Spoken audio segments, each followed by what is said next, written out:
Uma criança chegou no banheiro e tinha uma funcionária limpando o banheiro.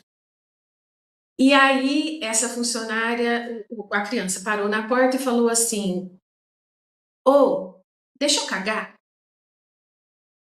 E aí, gente, isso é acontecido mesmo, né? Deixa eu cagar. Aí a funcionária, bom, qual é a função da funcionária? Que ela se sentiu, sou também uma educadora. E aí ela, nossa menino, o que é isso? Onde já se viu você falar comigo desse jeito? Não tem educação? Tua mãe não te dá educação? E tralalá, tralalá, tralalá. Fala direito comigo. Por favor, você me dá licença, deixa eu cagar?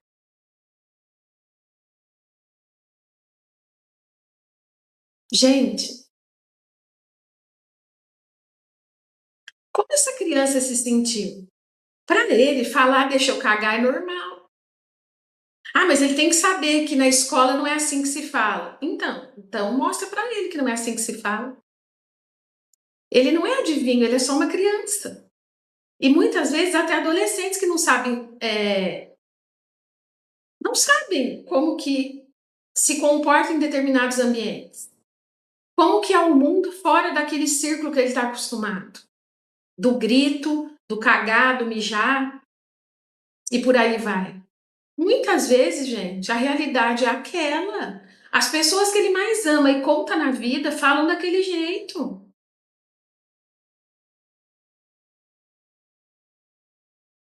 Escuta intencional, escuta atenta é realmente tentar entender do ponto de vista do outro. Exige sim uma empatia.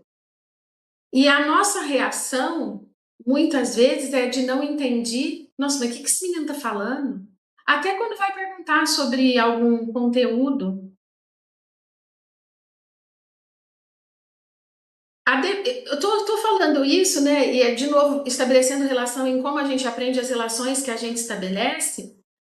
Olha só, a escutativa é um ouvir com atenção intencional, acolhendo o que o outro fala, verbal e emocionalmente, sem julgar, com disponibilidade para compreender o sentido da fala. Gente, aquela criança ela estava sendo muito educada. Ela chegou, parou na porta do banheiro e falou: "Deixa eu cagar?"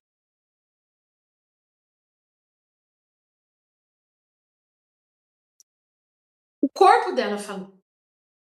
Era o que ela sabia fazer. E aí é uma situação, lógico, de uma criança que vive num ambiente. E aí você imagina o que você tem que garantir na escola para que você possa. Porque ela está num ambiente que não é o dela. Ela está numa situação que não é tranquila para ela. E depois a gente vai falar sobre essa questão da regulação emocional, que você tem que estar num ambiente que você se sente pertencente. Agora, se você está num ambiente onde a maneira como você aprendeu durante toda a sua curta vida, as experiências que você teve, te levam a falar dessa forma e você não entende por que está errado. Quantas situações em sala de aula a criança vai falar que não entendeu e a gente, de repente, acha que aquilo que não entendeu ou que entendeu de determinada forma, e nós, como professores, e eu me incluo nisso, o que você está falando? E aí nós vamos lá na parte teórica entender por que as nossas reações são tão importantes para o desenvolvimento da aprendizagem. Bom, espero que eu tenha conseguido fazer a relação aí com vocês. Escutar é reconhecer o que a criança comunica com palavras, gestos e comportamentos, sem abdicar de limites. Ninguém está falando para passar a mão aqui. Ninguém está falando que não é para você mostrar qual é o processo social, porque aquela criança precisa ser inserida no mundo social. Se ela está vivendo numa realidade em que ela está excluída, a maneira como ela se comporta, a gente precisa trazer ela, mas não invalidando o que ela tem até ali. sem abdicar de limites, contornos e responsabilidades. Na escola, escutar é sustentar presença, clareza e direção, mesmo diante do conflito, mesmo quando a criança está sendo agressiva. Você vai acertar sempre? Não, não vai. Mas você precisa ter a intenção de acertar. Porque você é humano, tem hora que a gente desregula também. E aí nós vamos falar um pouquinho disso, o que você faz quando você desregula.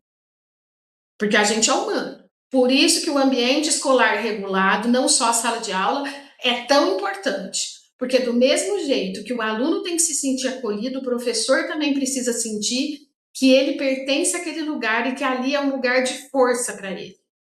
E não só de cobrança. Porque ele tem sim uma responsabilidade para cumprir, mas ele também precisa de estar bem emocionalmente.